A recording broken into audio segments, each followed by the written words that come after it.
What's up, you guys? Sean Ross Sapp. It is April 8th, 2020. This is The List and your boy. I think we're at number 165. Is this a landmark moment for you, Jimmy? Did you sit awake in your bed at night and say, you know what? I wonder when we're going to get to 165. 183 is my my big target. No, I just kind of made that Well, up. now we have to see something special for 183. Do we? Yeah, I can tell you one thing. Probably ain't going to be a live in-person show at this rate, but We'll see. I'm trying to have a sense of normalcy here. So next week, Camilla's going to produce again. yeah.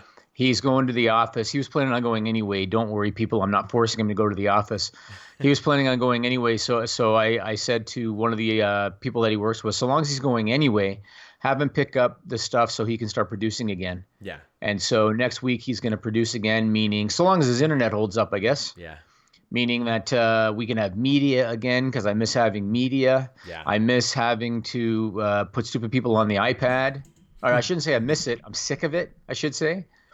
But I will say this, anybody that's watching this, if you have any kind of musical talent at all, what we're doing for the next little while here is we will accept your rendition of the Stupid People song. And then whenever we do the segment, I will air your rendition of the Stupid People song. We got one for this week. If you're interested, you can post in YouTube comments, and then somebody will reach out to you, or post on Twitter. Somebody will reach out to you. Maybe we can at least make things a little bit different, get some alternate versions of the Stupid People song. This is Jimmy Van's such good shit. It really is. And man, your camera is going crazy. It's probably some sort of connection, but I like it. Oh yeah, I can't wait for you to see it. It's amazing. What's the problem? It looks like you're at a rave right now, and Is it moving around? yeah. Well, On no, my side, it's not like moving. it looks like there are flashing lights, like you're just partying. It's pretty Really? wild. Like yeah.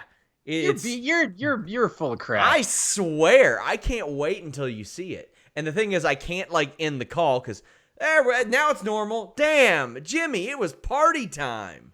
Okay, I'm gonna open up YouTube. No, I'm telling you, it was lit. Disco Really? Jimmy. Somebody said Jimmy is at the Funhouse. Reminder, guys. I didn't do anything. I mean, the only thing I did again is I didn't.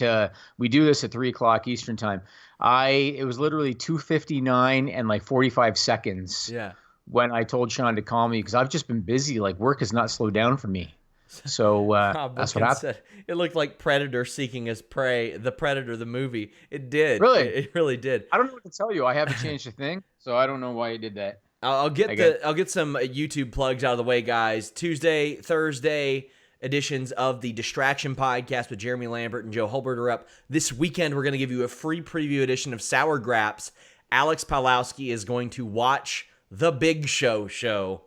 So I thought that was a good one to kind of give people. Apparently, we're still covering UFC 249 the weekend after that, so we'll have a show. We're going to get into that. Oh yeah, Yeah. There's a lot to talk about this week. I also did a non-wrestling show if you guys want to check that out on my channel. But man, it's WrestleMania week, and WrestleMania had plenty of news, Jimmy.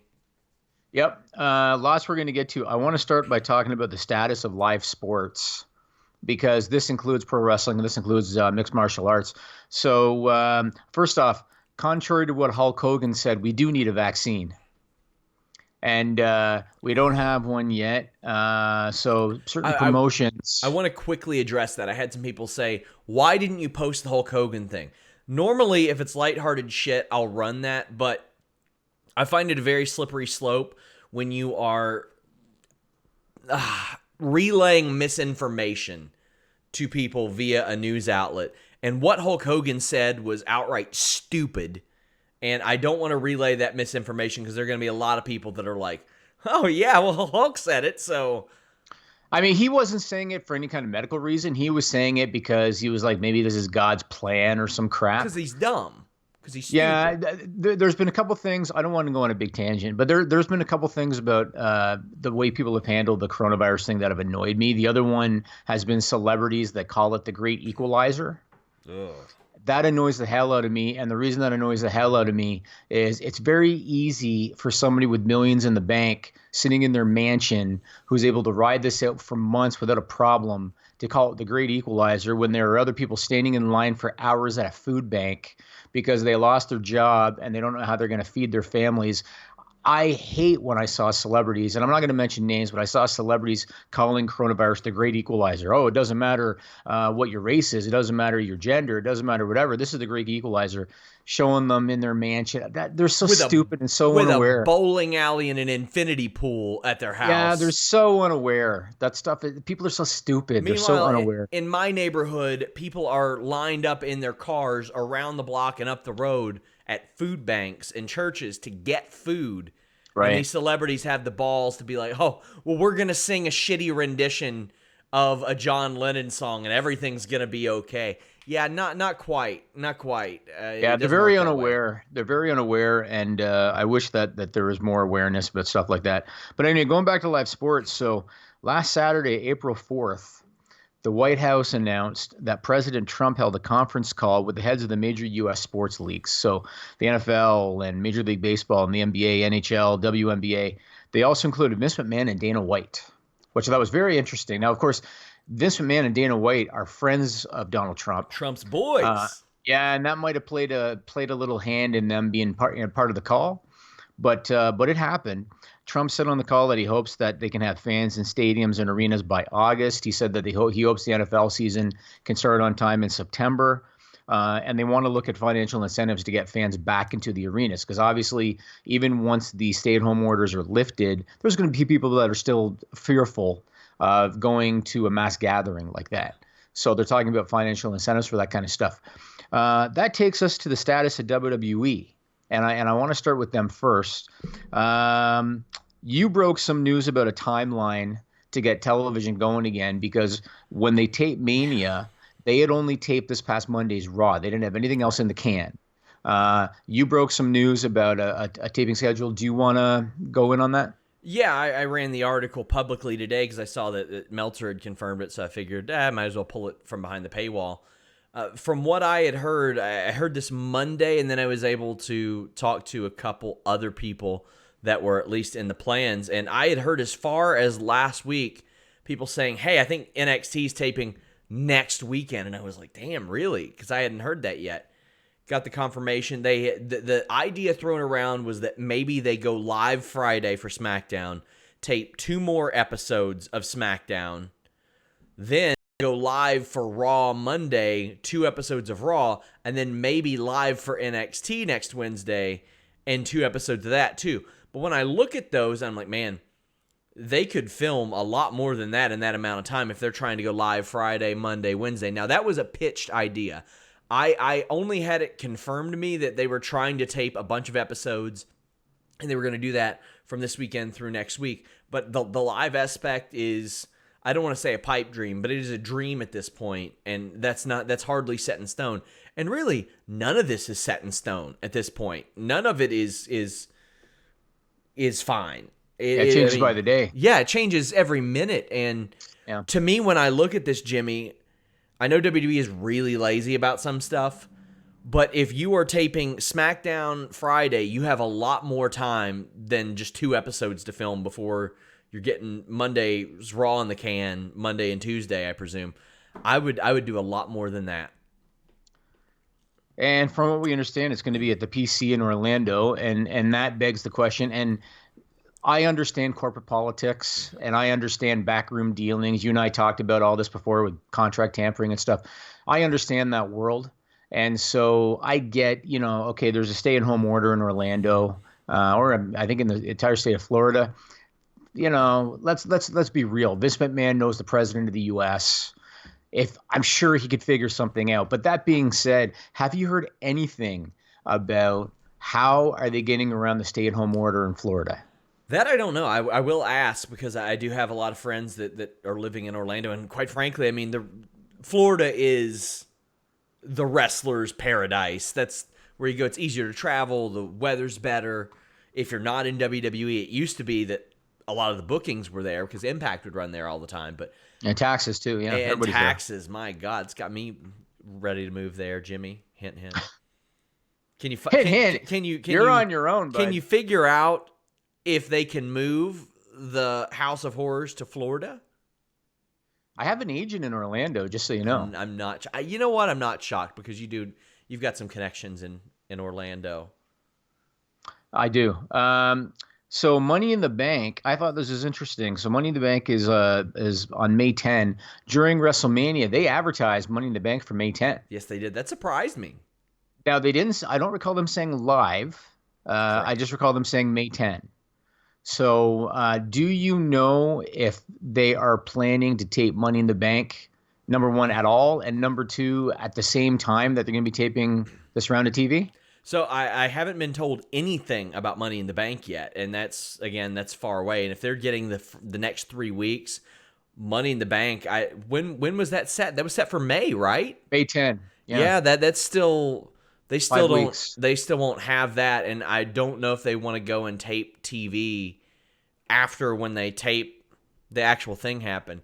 Yeah. I'm going to be really interested to see if like some of these things and title changes film before title losses, if that makes sense. You remember how the Freebirds had a -6-day title reign in WCW back in the day? I think some of that will end up unfolding. I think there was even some stuff taped with Luger with the WWF title, I think. There was. Yeah. So they did used to do stuff like that, you know? Okay, so moving on to AEW now, and I want to stick with this theme of the status of, live sport. Apparently they figured things out. So good for them, because I had been just as critical about them as I had about WWE, because they continue going live on Wednesdays. But now apparently they figured it out. The Observer reported that they taped television at QT Marshall School in Norcross, Georgia, and they apparently taped enough to get them to Double or Nothing. And Double or Nothing's not until late May. End of May. So apparently they taped the entire TNT Championship tournament except the finals, because the finals are supposed to be a Double or Nothing. That's good. I mean, Georgia's now at a stay-at-home order as well, just like Florida, although it looks like WWE is trying to find a way around it. But yeah, it does. And I will ask about that. That's, because WWE seemed to have the foolproof plan, right? They seemed to have the one. They had the Performance Center, and UFC had the Institute, which we'll talk about later, but it seemed like they had the right plan. I don't know how they're going to get around this, and AEW is very lucky that they moved away from, we're not going to tape anything, to, okay, we really need to tape 2 months of this at a time before we can't tape 2 months of it at a time. Because, all due respect to AEW, right now, their best of shows wouldn't hit quite as hard as a WWE one would. Yeah. So I don't know. And we saw a lot more original content on this week's Raw than we had in the past. Yep. Original content, if you think Street Profits versus Garza in theory for the 4th time is original content. 3 times in one show. I know. Yeah. In some respect, anyway. Well, yeah, they did it 4 times from last Monday to this Monday. They face each other. Austin Theory won 0 of those. Why should I give a damn about him if I'm a viewer? I know. Now, the other one, Impact Wrestling, so they're getting into the empty arena game now. And Tommy Dreamer was on Busted Open Radio this week, and he said that he drove to a location to tape TV. The Observer reports that it's Nashville, Tennessee, which makes sense because that's Impact's old stomping grounds. So apparently they're taping TV in Nashville. What are you hearing about that? So the PW Insider reports that they're even going to move forward with the Rebellion pay-per-view on the 19th of April. So what are you hearing about Impact? There's been a lot of back and forth with that, because at the time that the ticket brokers were canceling the event and pulling it off, wrestlers had not been told anything a couple weeks ago. And I even had some prominent wrestlers saying, hey, what do you think is going to happen? I was like, I don't think you're going to have a show. Mm-hmm. And they were like, well, I think we might in front of no fans, but they were telling me this person was like, I don't want to do that. I don't think anybody understands how hard it is to have a show in front of no fans. But there's been a lot of back and forth. But the thing is, the people that I speak to within Impact seem rather okay with how Impact has handled things and kept them up to date with stuff and taken care of them. In the meantime, it's really a far cry from the stories of Impact that you've heard in years past. But as far as Rebellion, I think a lot of that's still up in the air, and there's not really a definitive answer for a couple people as of now, at least the few people that I talked to there. Okay, now I want to talk about the UFC, and I know this isn't pro wrestling, but the UFC and WWE are very similar in a lot of ways. They both are tight with the president, Dana White and Vince McMahon. What the UFC is working on, who knows if WWE has to sometime, go down the same road. That's why I want to mention it. So Dana White, he during this whole crisis has come off incredibly poorly. Yes. And the one difference between Dana White and Vince McMahon is that Dana White is a camera hog. He always likes to do interviews and likes to be at the forefront. Vince McMahon kind of likes, especially in his later years now, kind of likes to stay behind the scenes. But Dana White, he's a very confrontational, weird dude. And I mean, the thing is, I'm nowhere near his radar, so I might be exempt from this because he doesn't give a shit about me because I primarily cover pro wrestling. But he did an interview with Megan O'Leary recently that was, and they're always really interesting chats, but you can tell that she was fed a question. You can tell these boys with Trump. It was very much like, oh, the media does this, and he's like, these dummies, these clowns, these, and I'm like, my God, man, you want your company to grow. You have to maintain a positive relationship with some of these people. And he's like, oh, well, have you seen some of these people that cover this? And I'm like, my God, man, you're going to find people in every sense of coverage that are different shapes, sizes, colors, genders. Not everybody is going to be a 6'4" dude like Luke Thomas that trains all the time. I mean, it's so weird how adversarial he is. And when people ask him questions about this, he's like, the fighters want to fight, dummy. Well, yeah, they want to fight. They want to make money. They want to make their money. Yeah, exactly. Most of these fighters don't realize that they're going to be eligible for unemployment. They don't realize that right now. Are they going to be? They're going to. As far as I know, I think John Nash, Hey Not the Face on Twitter, who is very good at this type of stuff, I think he indicated they're eligible for unemployment insurance, and a couple fighters didn't even know that. Yeah, because they're considered independent contractors. Exactly. Yeah. I mean, see, the difference is that WWE does downside guarantees. UFC, you get paid per fight. Yeah. That's the big difference. There's no salary in the UFC. Reminder before we get too into the weeds on this, guys, donate a super chat. Your question or statement will be read on the air if you do that live at youtube.com/Fightful. We have a few, but we'll get through this segment first.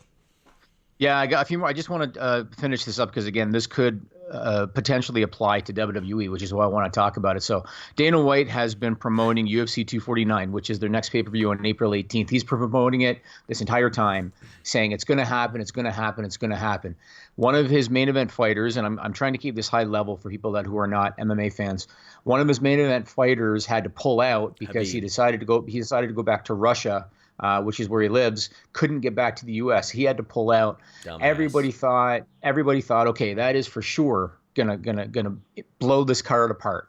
Because a lot of people were questioning why the hell are they still promoting this thing?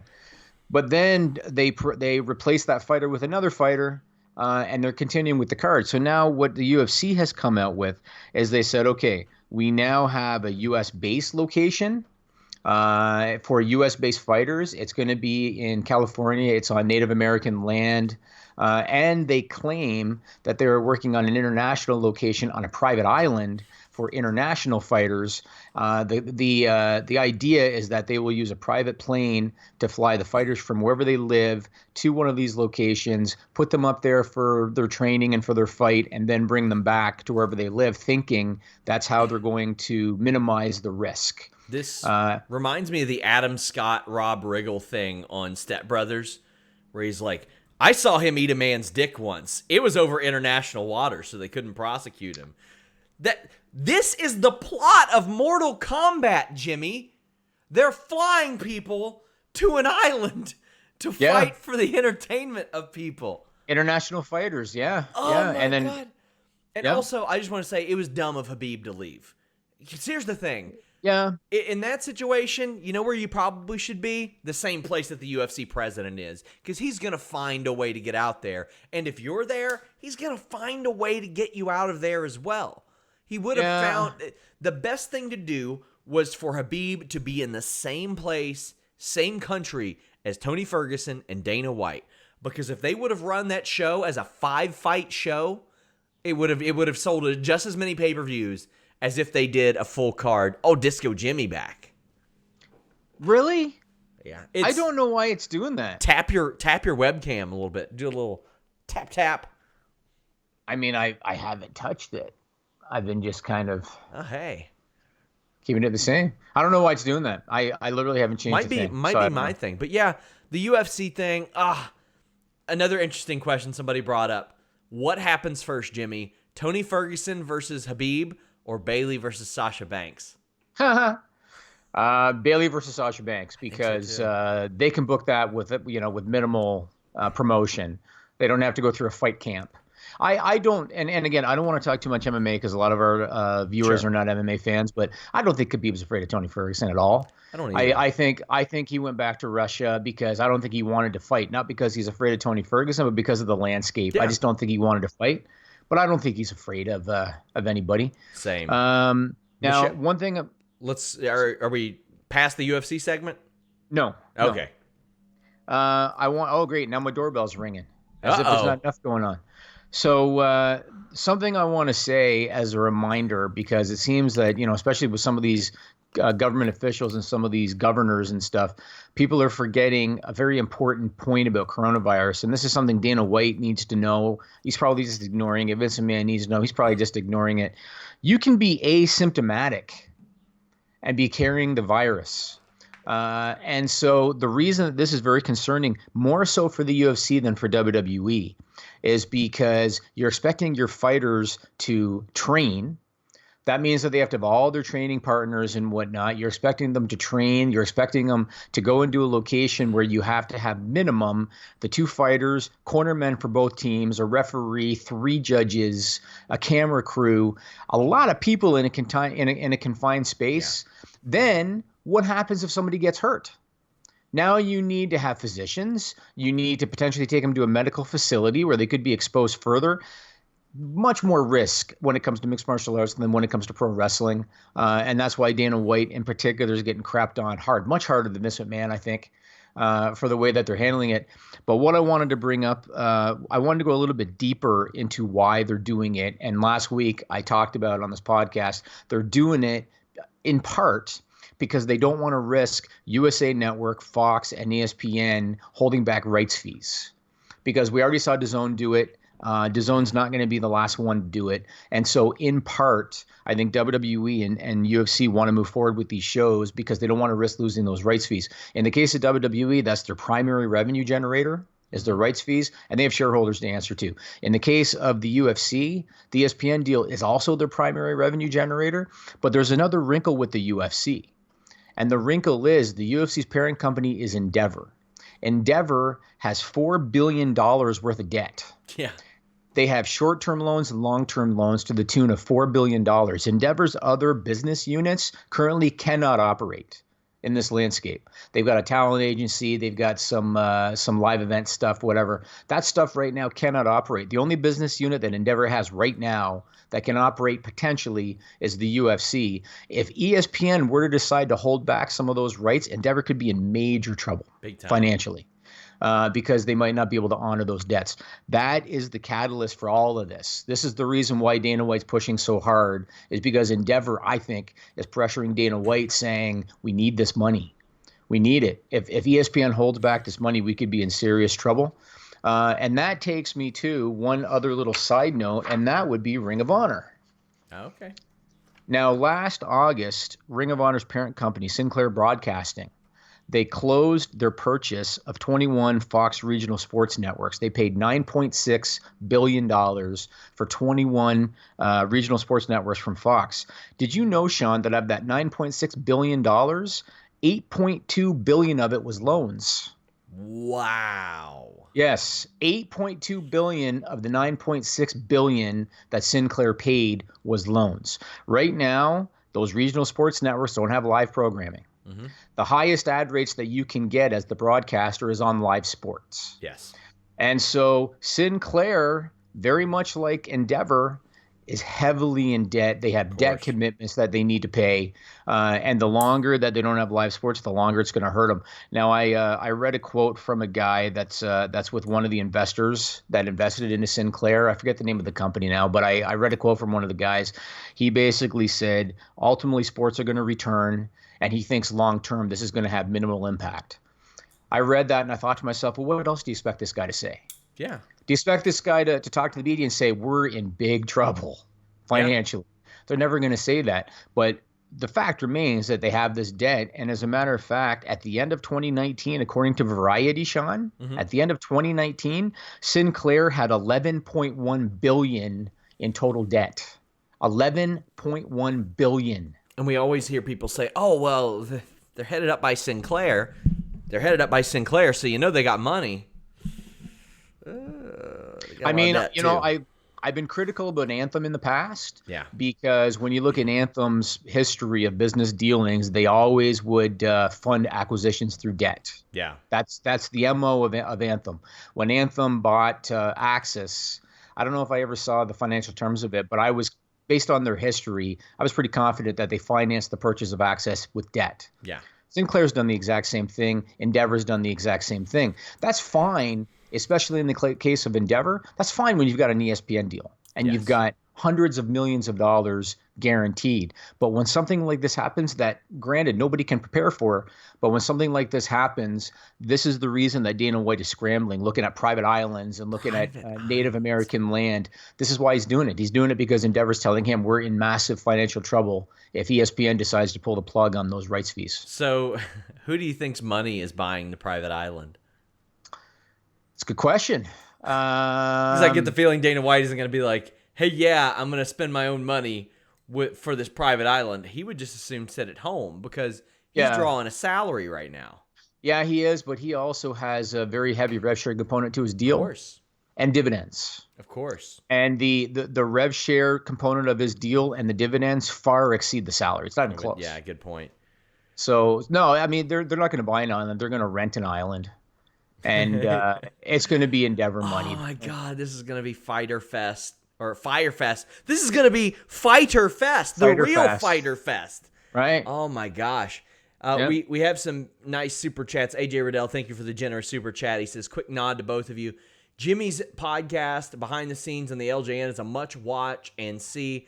Ever since your joint podcast on the JV collection, I've started my own UK-based wrestlers-only collection. Keep up the great work. You've been getting a lot of positive feedback about that, and I can tell you that as compared to like what in-person interviews or just interviews do, it's doing really good numbers for us, Jimmy. Did you expect all this feedback?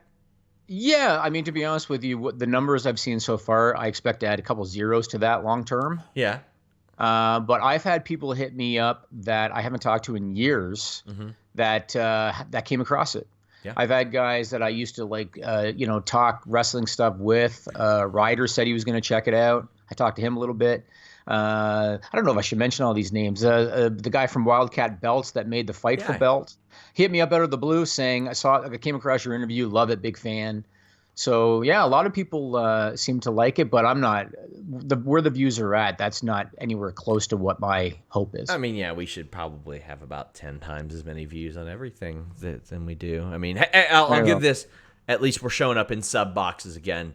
That's a positive, but we shouldn't have to jump through the hoops of not being in sub boxes, not being on the channel, not being able to go live for 2 months at a time, and having the channel terminated. Like, one day I'll do a select show just based on the issues that we face there. I also want to say quickly to anybody that's into the LGNs, I'm going to do a follow-up piece.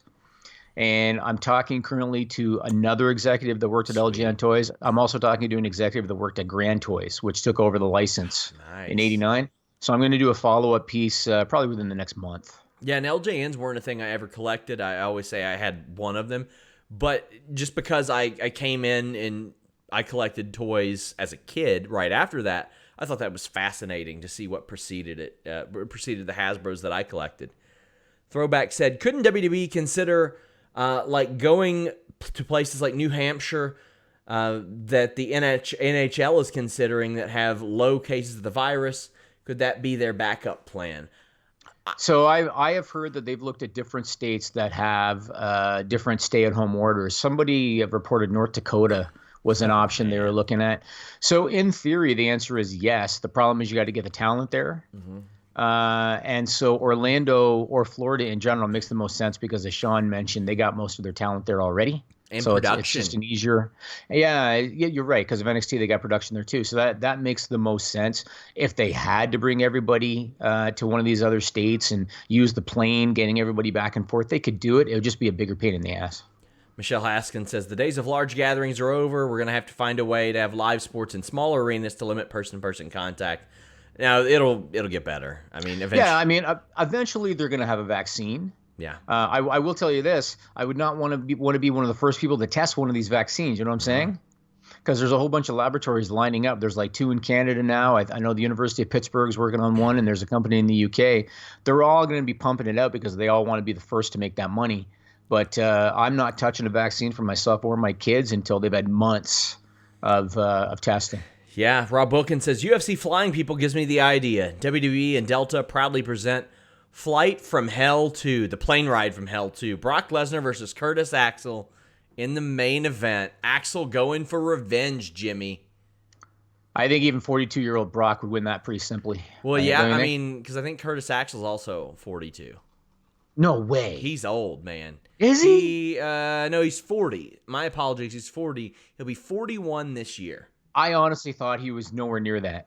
Yeah, honestly. he's How old would Kurt be if Kurt was alive? I think almost 60 at this point. He was born in 58. Wow. Yeah. Time goes by, huh? Time goes by. Yeah, which, I mean, he was a lot older than a lot of people realized because he didn't come into WWF until his 30s, which is young now. But Drew Nicholas says, Styles and Cena can't return to TV as the same characters, right? What would have been the point of them losing those incredible matches then? Does Cena even come back? Thanks for being awesome. The last I heard, there wasn't really any follow-up plan for John Cena. That being said, if I was WWE and I had John Cena there during a taping schedule, I'm saying, hey, John, do us a big solid. How about you film some more stuff with us? That way we have you on our show and people will watch it. That it's so weird to me that they went to the lengths of what they filmed, but they weren't like, hey, we've already got these people for filming. Let's keep them as recurring characters. John Cena can squash a guy with an attitude adjustment or something. Yeah, what is that to him? I don't know. I mean, do you know where they filmed the Firefly Funhouse? I mean, obviously they had Cena there in the PC for the start of it, but do you know where they filmed the bulk of it? I don't, but I'm going to find that out too. Obviously, it had to have been somewhere where they could transport that fist very easily because that thing is big. And I heard a lot of positive stuff. I have some stuff on Fightful Select right now, but John Cena not only was receptive, but was pitching in some other stuff too. And there were some deep cuts there, Jimmy. So for him to do that, I got it on my list. Do you want to go into it now, or do you have some more super chats? Yeah, let's go ahead and get into it. I mean, John Cena, from what I was told, went into full work mode and was like, yeah, I'll even put some of this into my media interviews. Yeah, well, let me just say this. So I'm not going to recap all of WrestleMania. You can go to Fightful.com and you can read all that stuff. So I'm not going to spend time on that. There's just a few things about Mania that I want to talk about. First thing I want to say is when they started doing their empty arena TV shows back on March 13 with SmackDown, and you and I talked about this on this podcast, I was suspicious that they weren't producing a lot of live matches on purpose. Yes. Because they recognized that this thing had a short shelf life. And they knew they had Mania coming up, and they didn't want to risk the novelty wearing off of having empty arena matches. And so that's why they would only have, like, that first Raw. They had Rey and Andrade for 6 minutes, and that was it. My suspicion was they did that on purpose. Now that I've seen Mania and I've seen match after match after match after match, back to back to back to back, I'm convinced that was what happened. Like, I'm convinced that when they watched SmackDown back, the first one, they thought to themselves, oh man, this empty arena thing's not going to have a good shelf life. We cannot overdo it because Mania is going to be like that. Pretty sure that was the reason behind it. I want to say though, like I was very pleasantly surprised with how Mania turned out for the most part. They weren't all hits, but I was pleasantly surprised how it turned out. I thought that everybody busted their ass. Like the wrestlers tore it up. And I think they laid it in there. They laid those strikes in there, Jimmy. They did, and Xavier Woods posted about that on Twitter and said, just so you know, it hurts 10 times more than it normally would, because normally you've got all these other distractions, and you've got other kinds of audio going on. But because it's just the two and that's all you're looking at, and they don't have the crowd, they don't have anything else, they had to lay it in. Yeah. And like Becky and Shayna when they first started their match, just slap, slap, slap, slap, slap. But like they were very stiff. Little note I got sent by someone who is a common source for me. Stamford area is where Firefly Funhouse was supposedly filmed. Okay, because that's where the warehouse is, I think.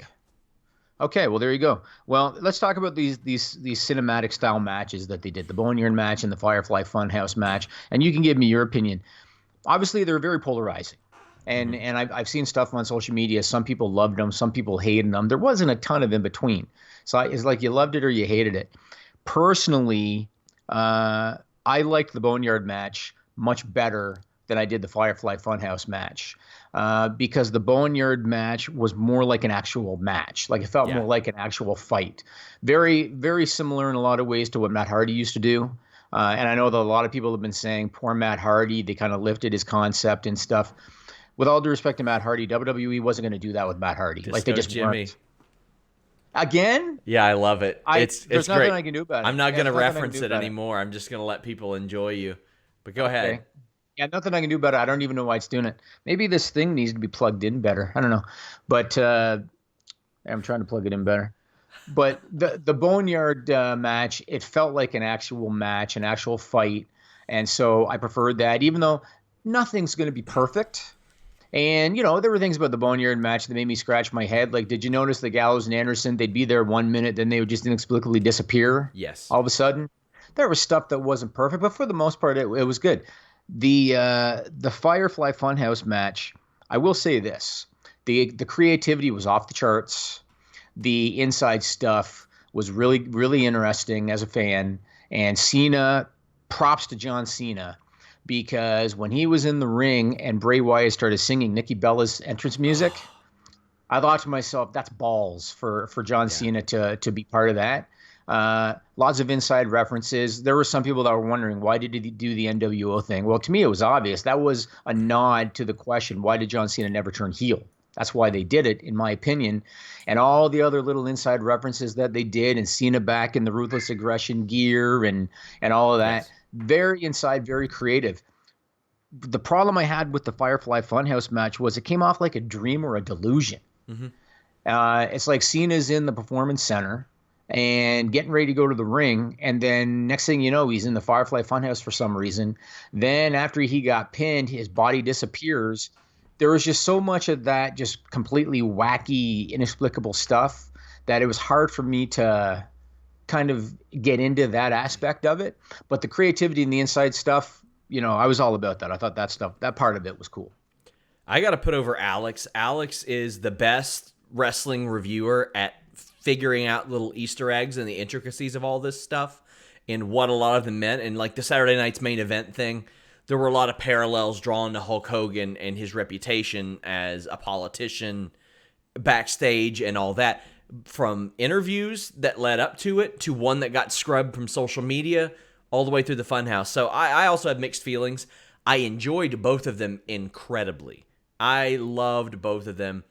And I reached out to Matt Hardy and I said, how do you feel about these being utilized? He said, wish they would have been there when I was there, but maybe Taker can get a few more years now. I thought that was a very mature thing to say and way to look at it.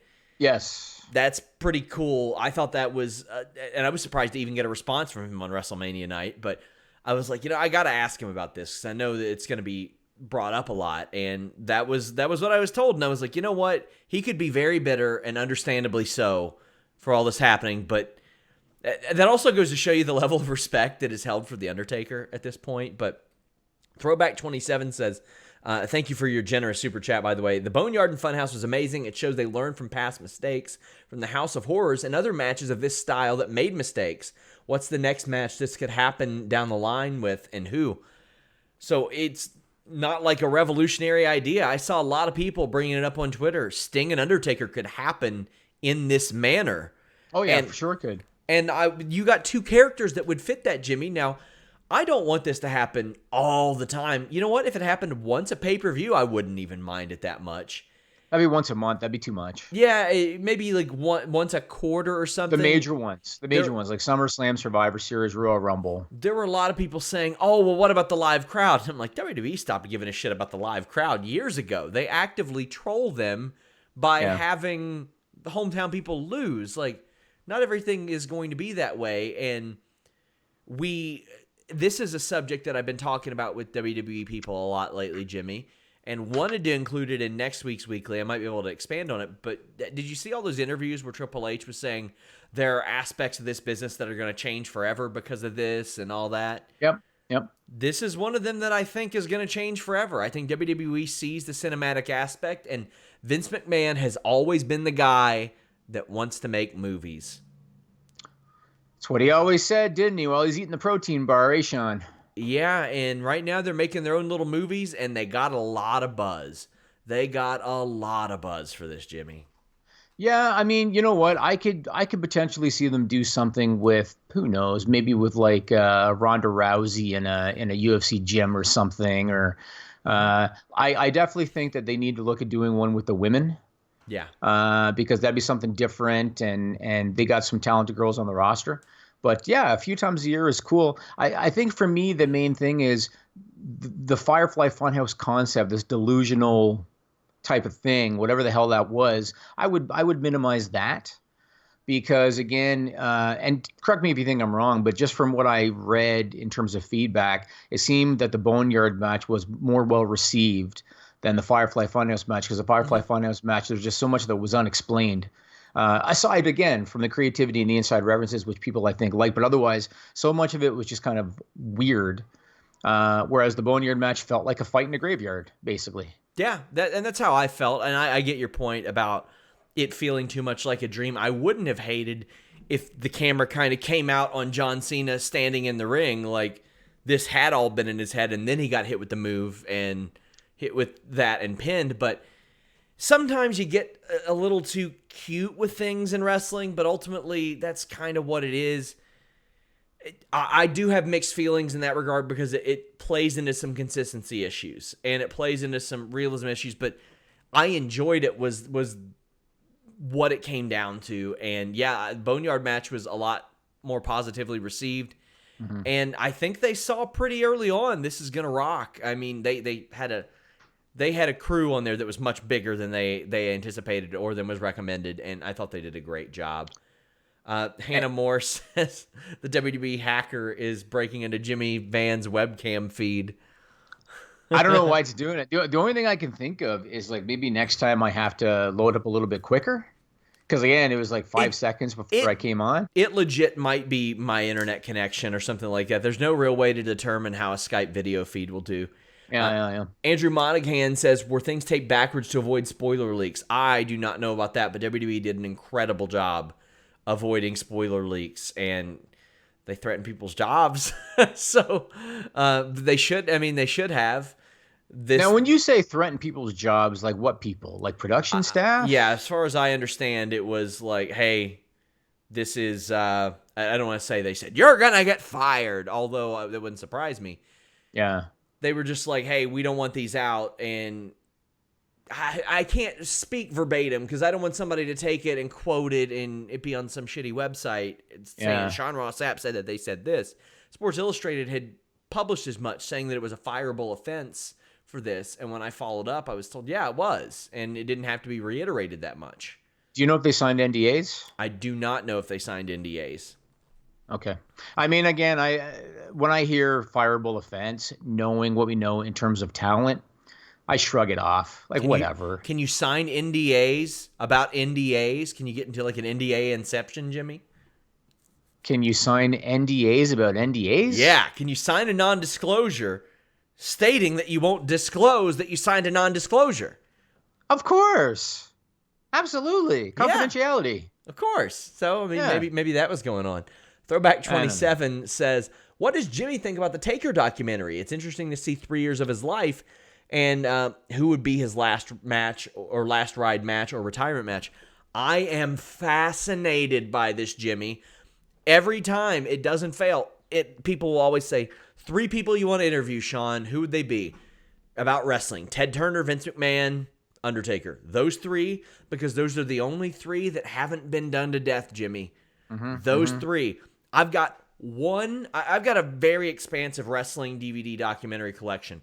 Really, the last time that we've seen anything like this was about 2001, 2002. There was a Last Ride documentary back then, too, about Biker Taker.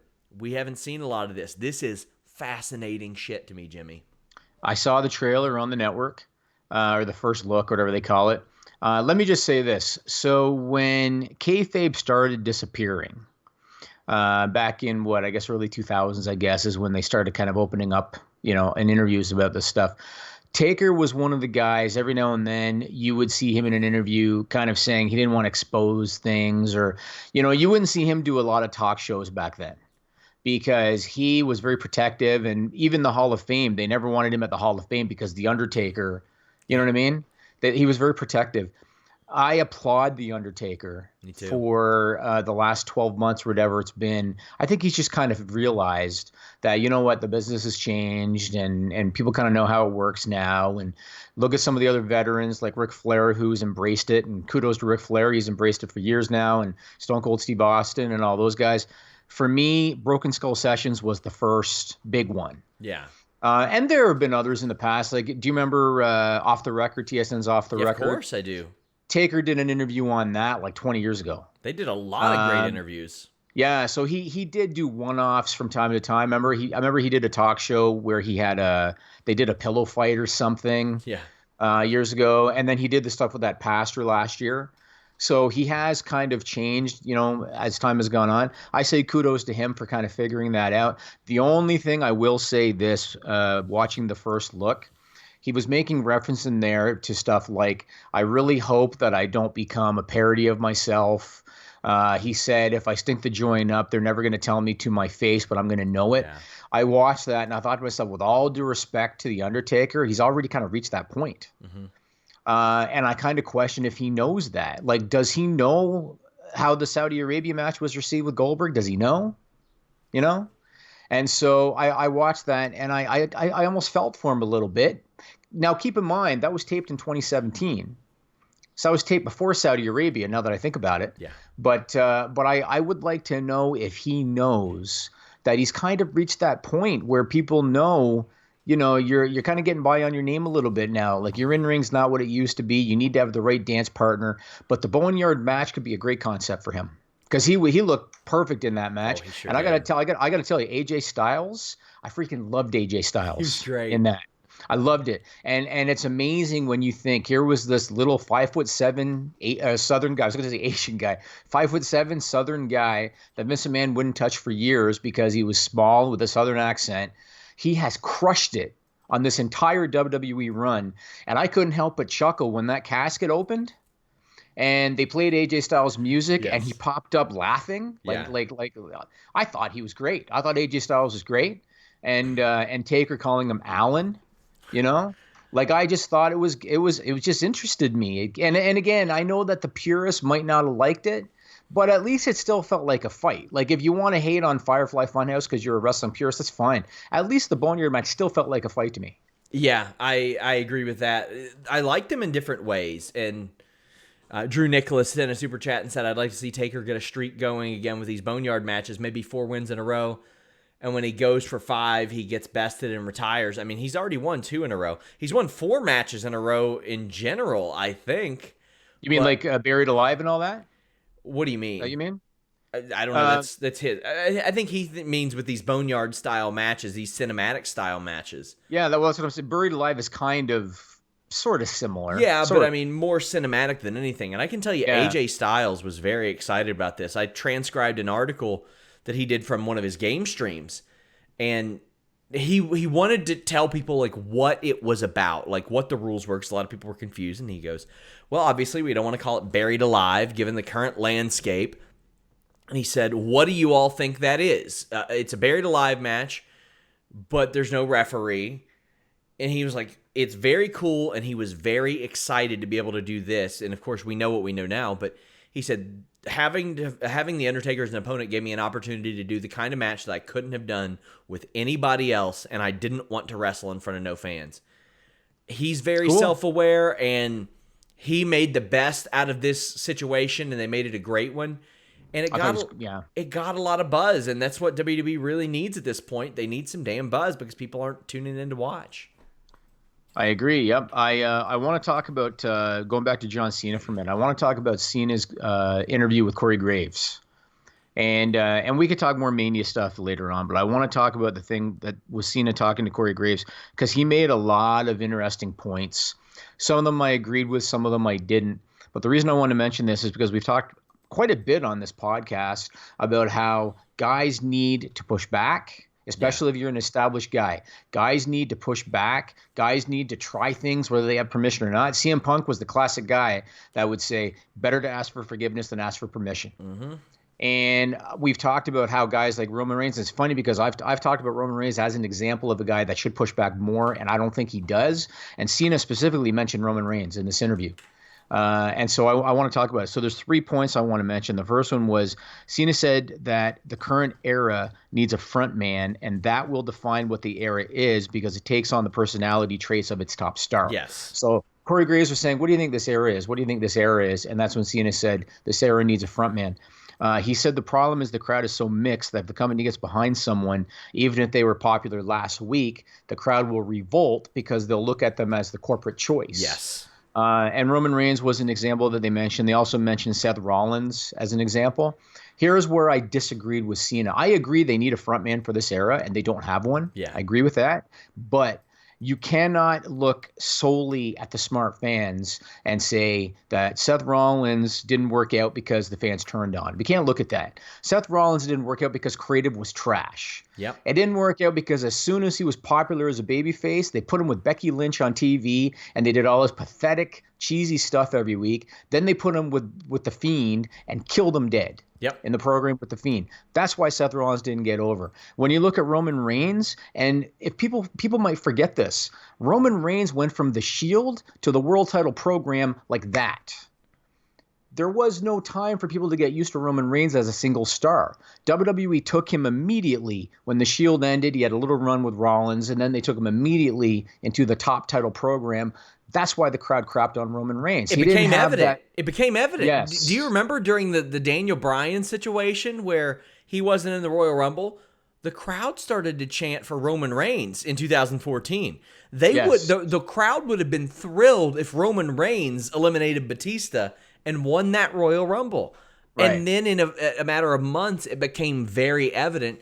And, you know, that CM Punk interview did not help him. And I feel bad for him in that regard. But it did not help him when they're like, you got to make Roman look strong, because that was held forever.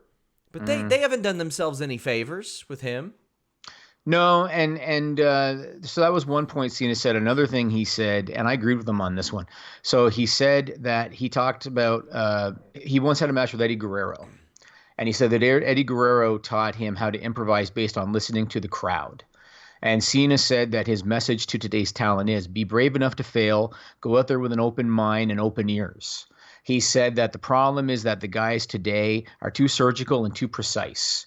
What he meant was they just want to follow the story to a T. They want to follow the promo to a T. They don't pay enough attention to the crowd, and they don't improvise based on that. I completely agree with that. Yeah. How many live promos have we seen in the ring where the crowd is shitting all over them because they're doing a shitty promo, and they continue with it? You know what I mean? We've seen it 100 times. I completely agree with that. And he said something about Roman and Rollins. He said, I know they can do it. And what he meant was improvising based on listening to the crowd. He said, I know they can do it. I just don't know if they can do it. Yeah. Do you know what he meant by that? Yes. Okay. And I agree with him. I think Roman Reigns is more than capable of listening to the audience and pivoting, but I don't think he's going to do it.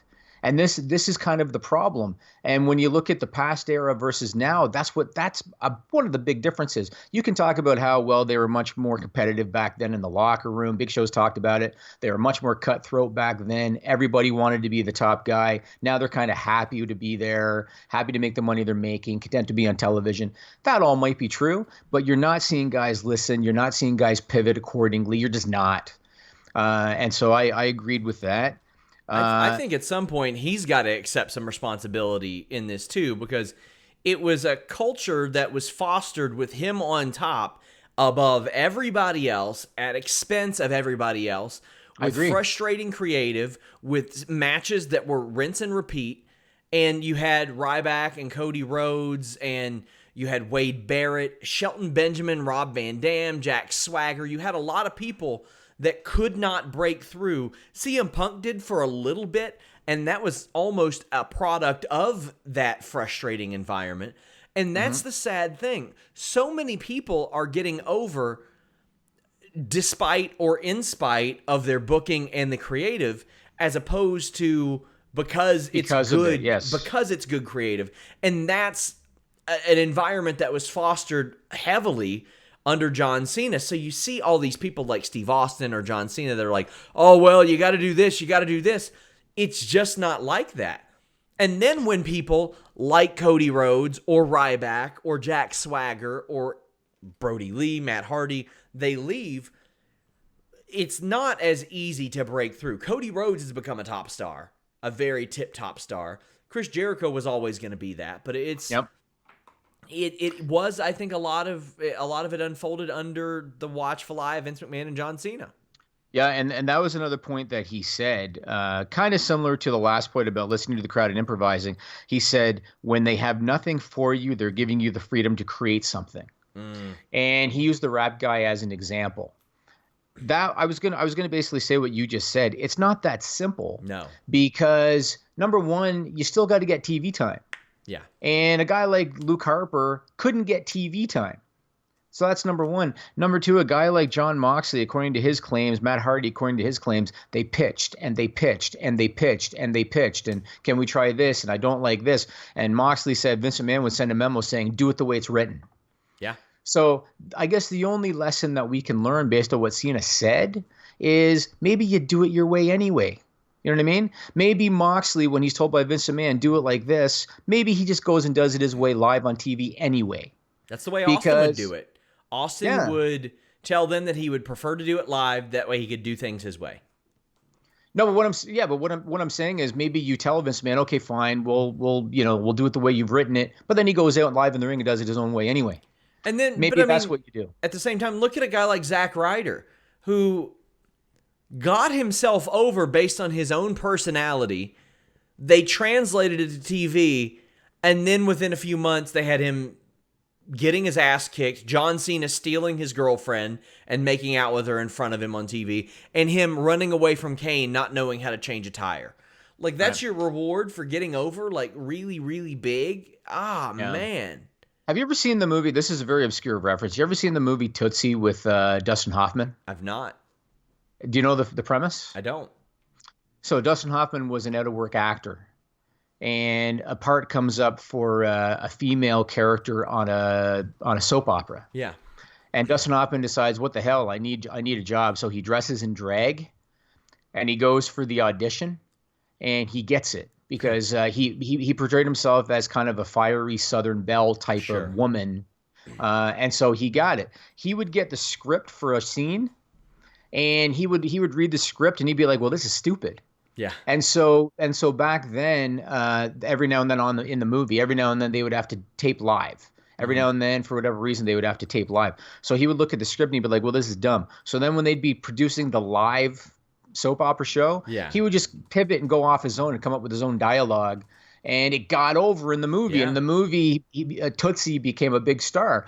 Maybe you need to see more of that. Maybe you need to look at it and go, okay, so they want this to be a 5-minute match.